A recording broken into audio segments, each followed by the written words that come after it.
we go. What else was I gonna say? I don't know. Is there any questions so far? Seems pretty straightforward. Okay, so everybody got a chance to read through the handbook, encyclopedia, whatever we're calling it, that I sent out? Hopefully at least skim through it. Working on it. Okay. Okay. No worries. Okay, so as far as story goes, as far as lore goes, we're gonna be like everybody should be able to see my screen sharing, right?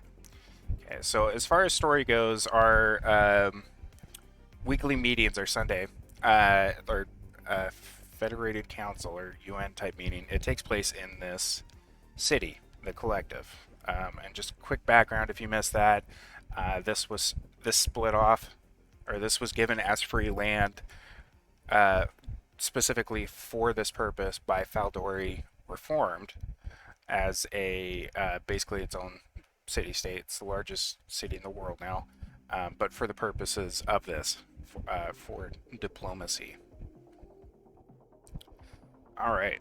So this is a little weird. I'm not quite sure how to start this one off compared to what we did before, because usually we would just take turns one at a time,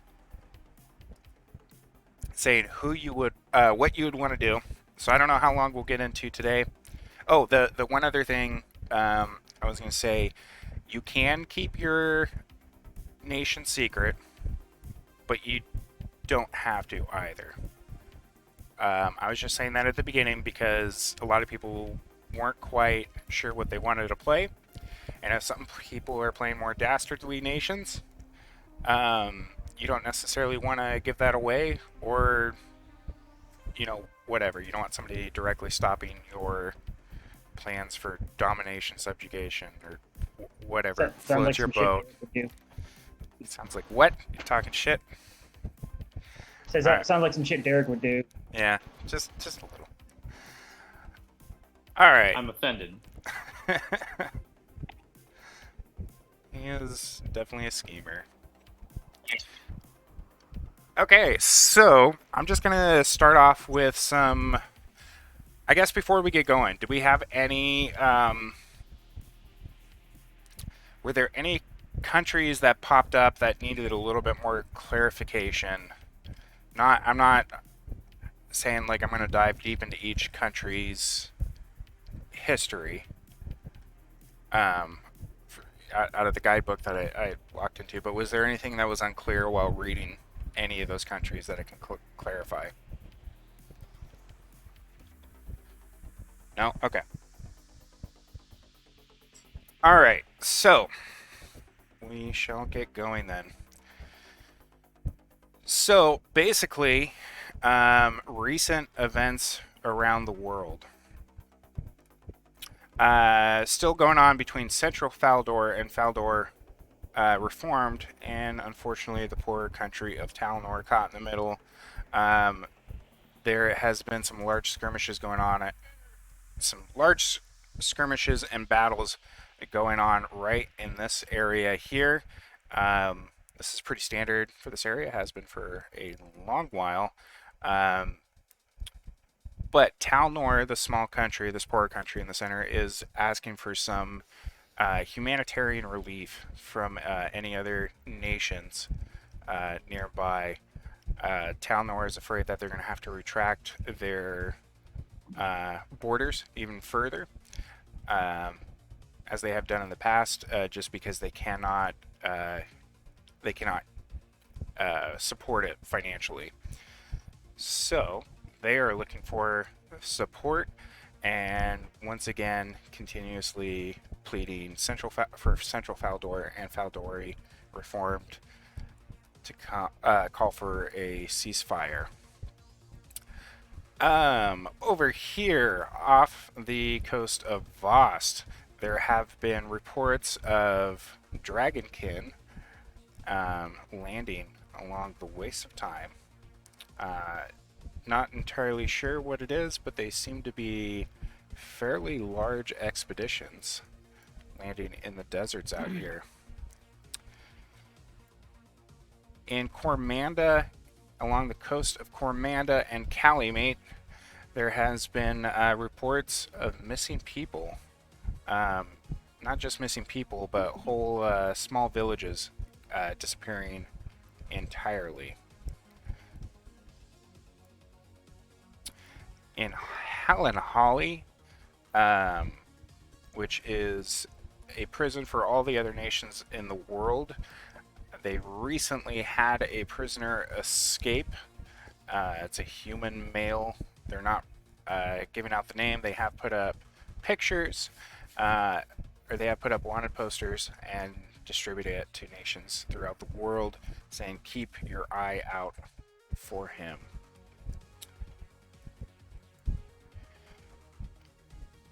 Down in Bayforlana, there have been reports of various merchant ships and fishing ships going missing. Down here in this part of the world, it's not uncommon. It's just been higher numbers now than in the past. 4 city-states of Urkos, Ern, Ilos, and Aluva are hosting their annual world philosophical debate soon here in a week.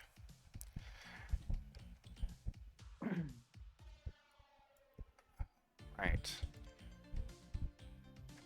Up here in the top right, the Wizards are reconvening up on the island of Alawinrador for their yearly conference. It's not known exactly what they're talking. It's not a public event, but generally, historically, after this time of year, after their conference, large changes take place. Out on the East Coast, raids continue from Jormungandr along the Faldori Plains, Sakimat, and the Balkans. And I think that is mostly what I have for this week to start off with. Like I said, this was going to be a shorter one just because you guys haven't actually done shit yet.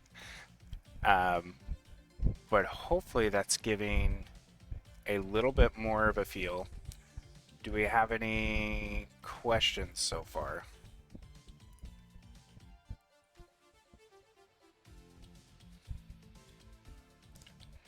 Yes. Yeah.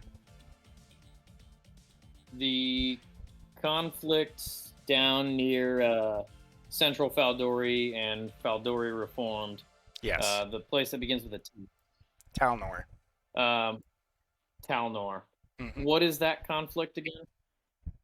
So to give a brief overview, there was once a large empire that ran all the way around through here, and that was called the Faldor Ascendancy. And it thousands of years ago, it broke apart.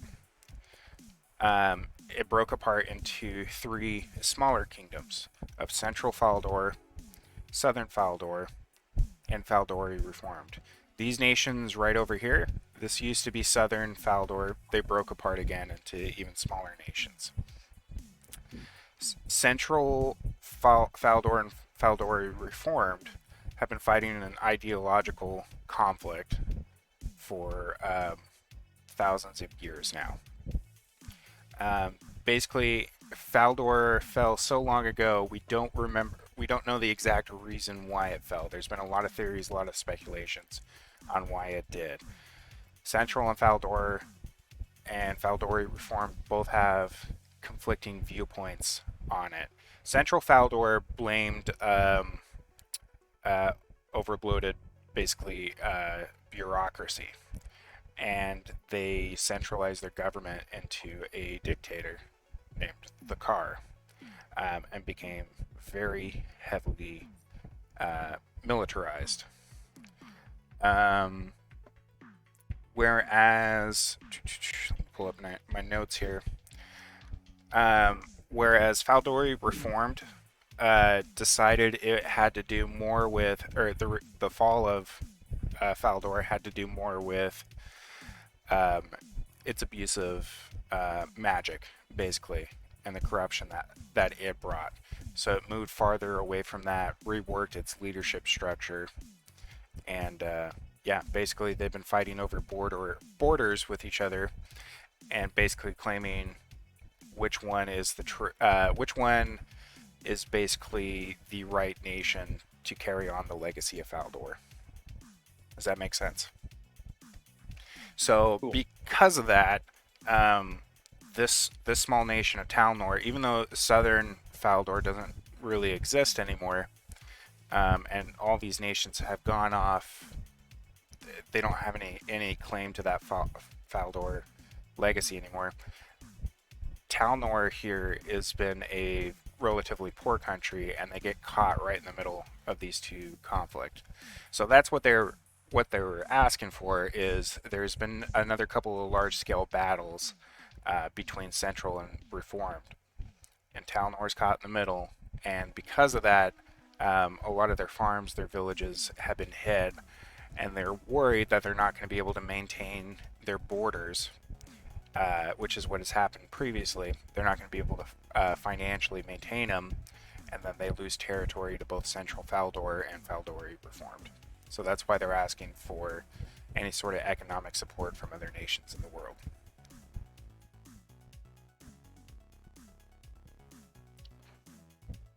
So, and if it is something you would like to provide support to Talnor, if you'd like to send them, generally, the way economic support is going to work in this game is it's just going to be gold. If you'd like to do that, you can message me later with how much gold you want to send them, if you do or don't. They're just asking for it, so, just no requirement. Yeah. Okay, any other questions about any of the other events that have been occurring?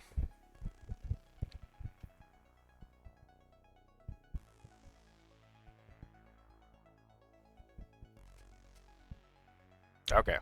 And so just to reiterate too, it's not only at these sessions that stuff's going to happen. You might have other nations, NPCs, and players both come to you throughout the week. Especially at the beginning until everybody's kind of figured out who everybody is. I'll end up acting as a middleman. But just because somebody reaches out to you doesn't necessarily mean it's another player. It could be an NPC as well that I've decided to send your way. Also, same thing. If you want to reach out to someone, touch bases, start establishing some diplomatic ties with other nations, all you got to do is, send a message.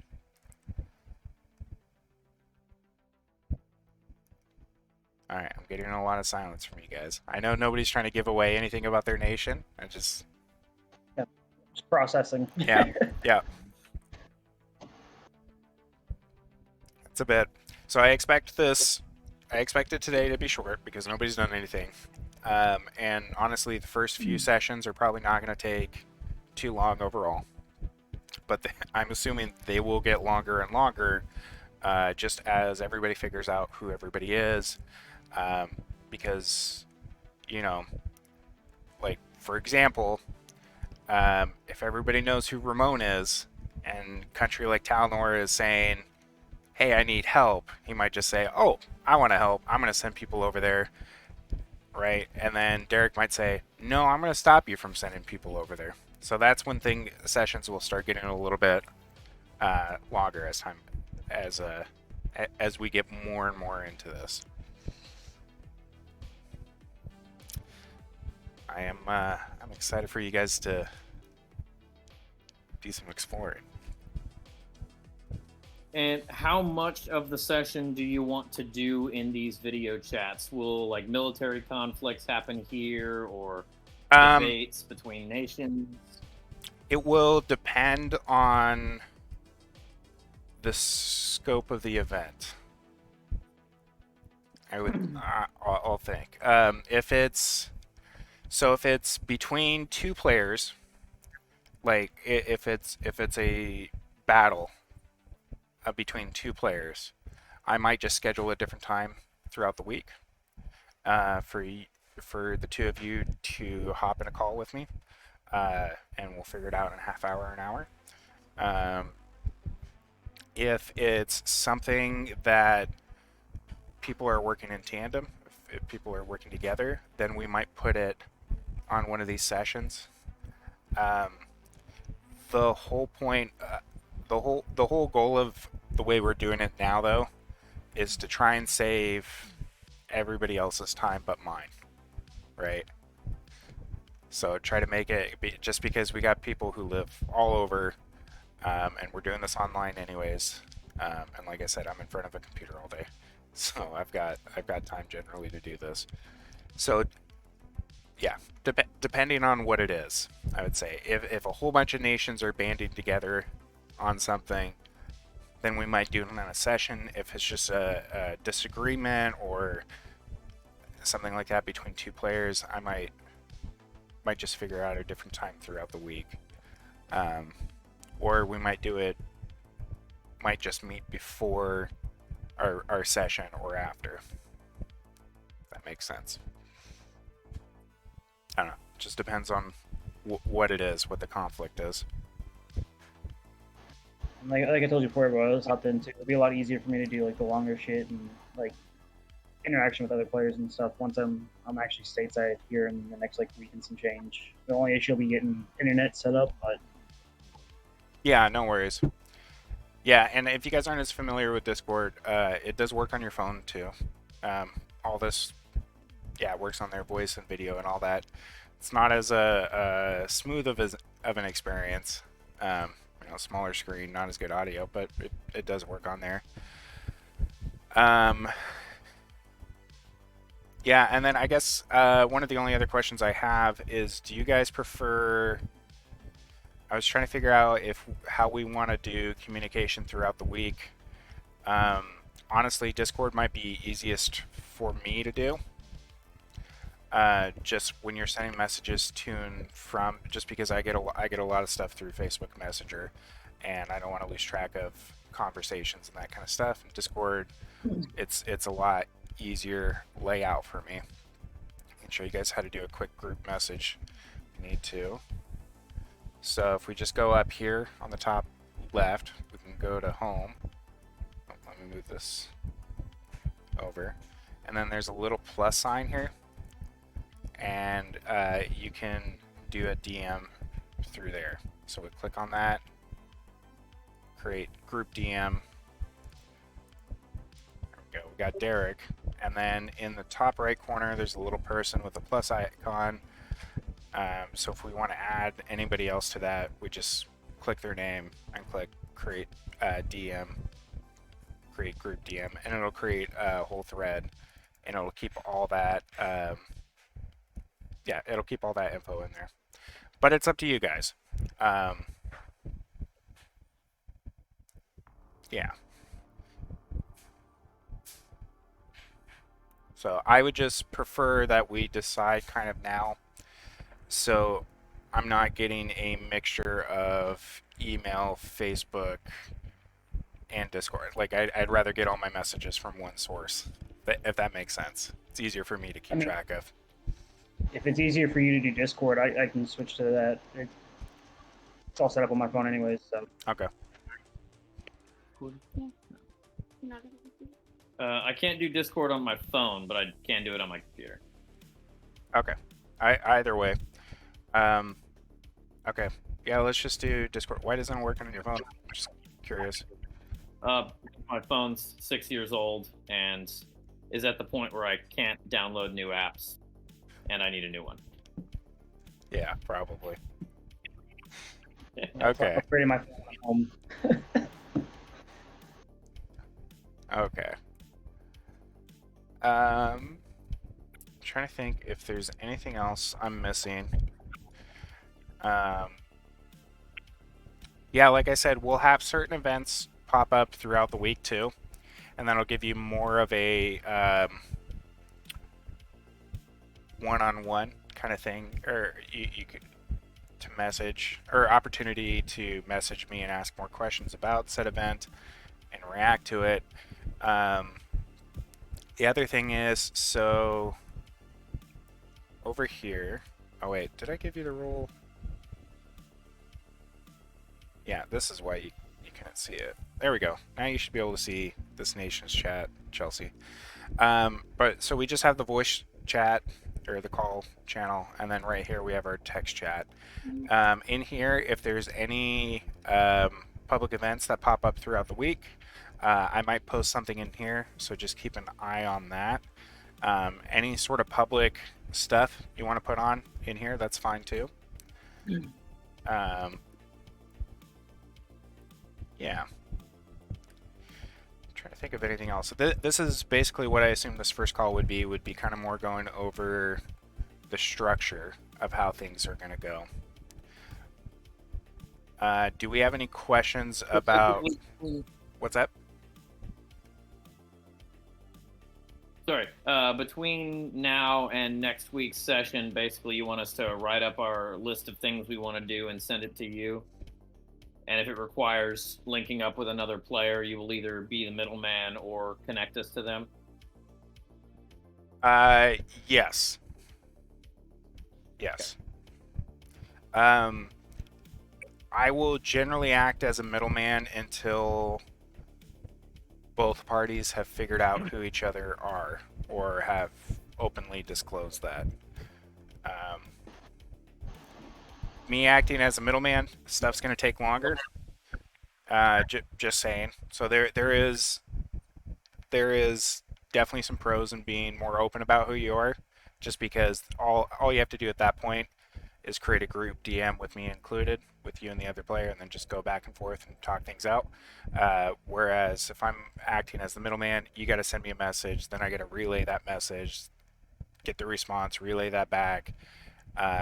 So depending on what you're, just something to keep in mind. Basically, the way I'm looking at it, too, as far as in-game time, each week in our time is going to be about a month in-game. So these Federated Council meetings will be once a month. Now, you said that with the economics, gold is kind of just the standard across the board. So if somebody's asking for support, we're going to send the gold. Now, how does that break down per se? Is it like, say with Talmor, right? Like, say I wanted to send support, right? And I was like, okay, I'm gonna send like 20 gold. Is that like a dick move because it's it's a small amount? Would that be like sending like $5 to somebody who's like, hey, 20 gold is a lot. 20 gold is actually a really, really large amount. So to put this in perspective, all right, so you're on it goes up to a total of earning 200 gold per week, like possible if you have 10 in industry and 10 in commerce. A small country like Talnor, and that's to manage your whole empire, right? It takes or your whole nation takes a whole lot of money to do it. So a small nation like Talnor, they make probably about 10 gold per turn in game. So if you send it, 20 gold sending over to them would basically be about double their monthly income as a nation. So it's simple numbers. Gold is just going to be a universal exchange. There are going to be other materials that'll pop up, either unique items or unique resources, depending where you guys search in the game. Sometimes those might be in the form of a specific relic. Those might be in the form of a type of mineral Um, so that'll just depend where you guys go in the game, and depend what borders they're in. Yeah, as far as that goes, couple pieces of gold, essentially. That goes a long way. Um, that is the one thing you guys need to keep track of each week, though. I'm not gonna do that for you. Is keep track of your income. Please be honest about it. I tried to keep it as simple as possible. Um, Industry plus commerce score times 10. That's your gold each week. What your income is right now. So say if you're 5 and 5 in both those categories, you make 100 gold per week. You are starting off this game with 100 gold, right? I'm not starting everybody on empty. As of right now, this is how much gold you have in your bank. So start off with 100. The next week you would go to 200. Give away some gold or spend it on something. Just subtract that. Keep track of it. These scores are taking into account basically where you at currently, as far as we're not going to push too heavily into upkeep as far as like military units or infrastructure or anything like that. These scores are there assuming that's already taken into account. Does that make sense? Okay. So stuff added on. If all of a sudden you decide to build a giant world wonder, right? That might take a little bit of toll on your gold each week. But if it does, I will tell you that before you follow through with it. But stuff like military upkeep and all that, it's we've done that in games previous. Not going to be focusing on that in this one. Trying to keep numbers as simple as possible and keep things focused more on what you want to do versus managing a spreadsheet.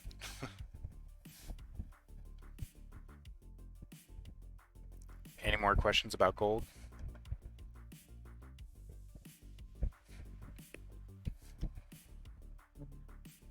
Derek looks like he has questions. I'm thinking. Okay. That's a dangerous one. What's that? Oh, dangerous. He's thinking that's dangerous.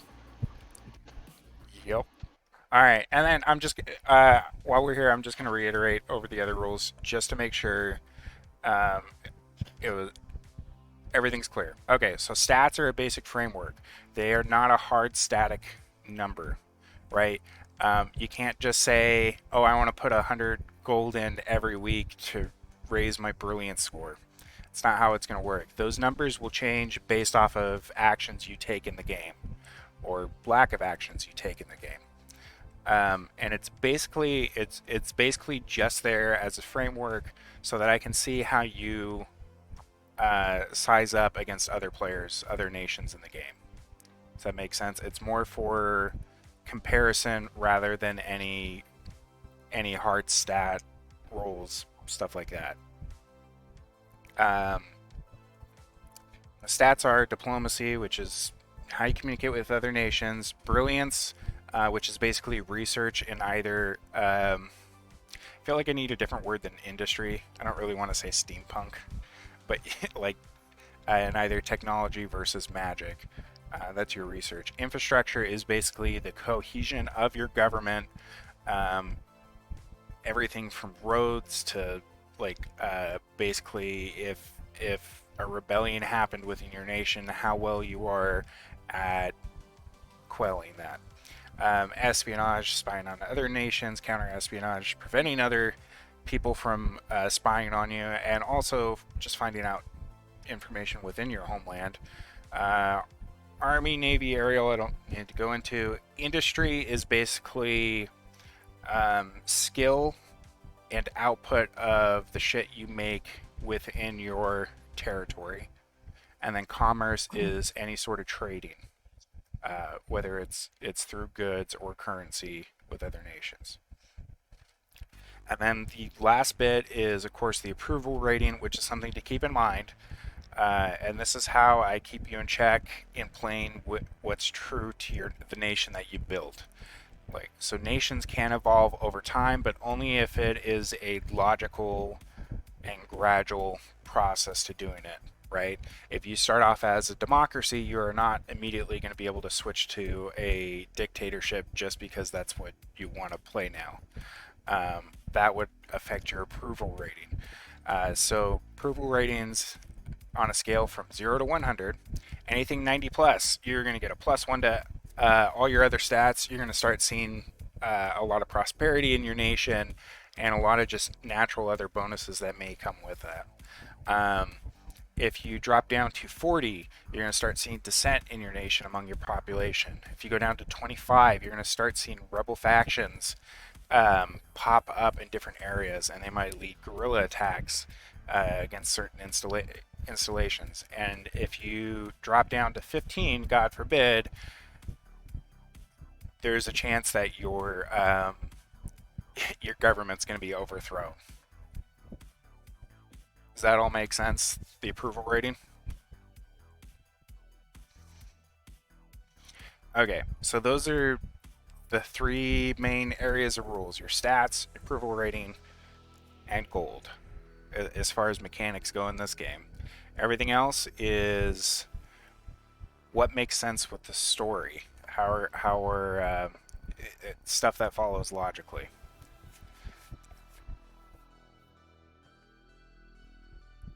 Okay. Well, I don't want to keep anybody else around here longer if we don't have any questions. I'm sure a couple of you...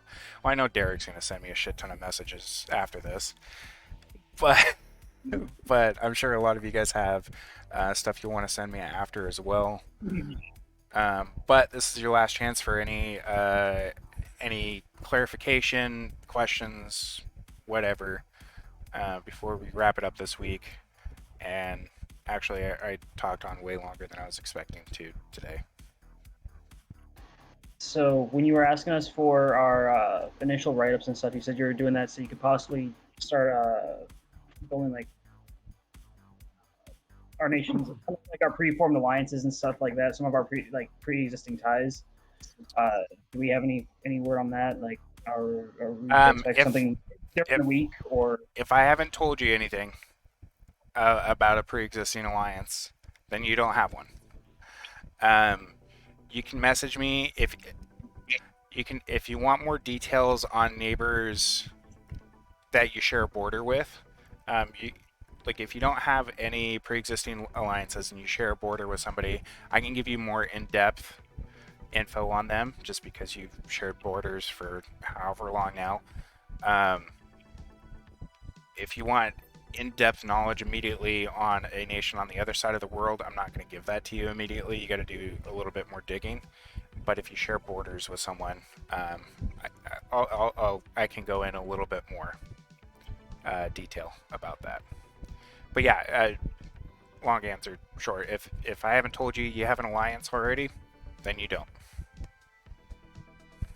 Okay. And so how significant? Sorry. How significant is like 1 to 5 gold?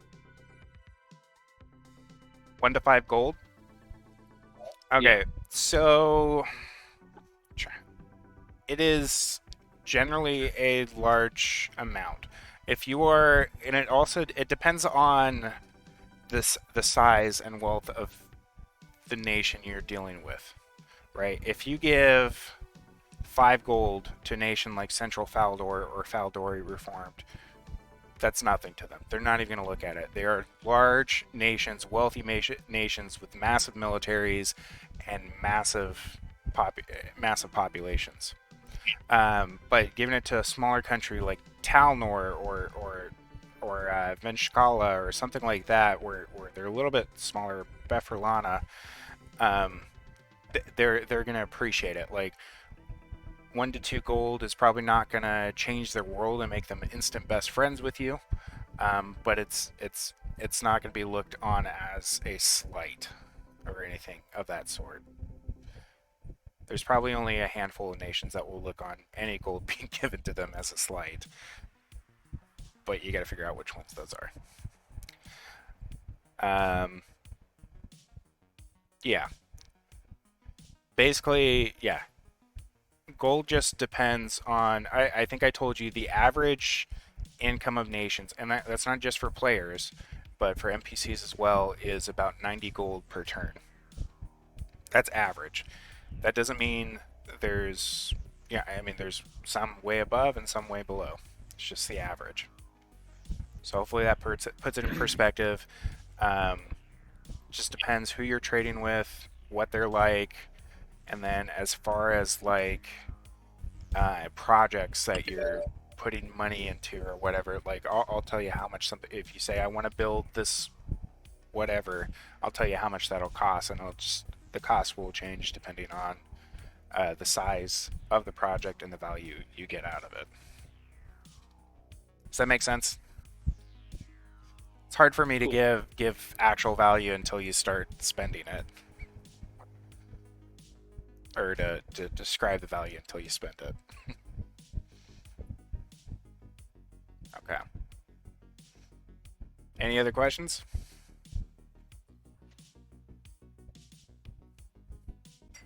No, you all good there, Chelsea? See, like halfway off the screen. Okay. Alrighty. Well, with that, I'm gonna go ahead and stop the recording. I'll get this up on YouTube for the people that missed, and yeah, we'll end the call there.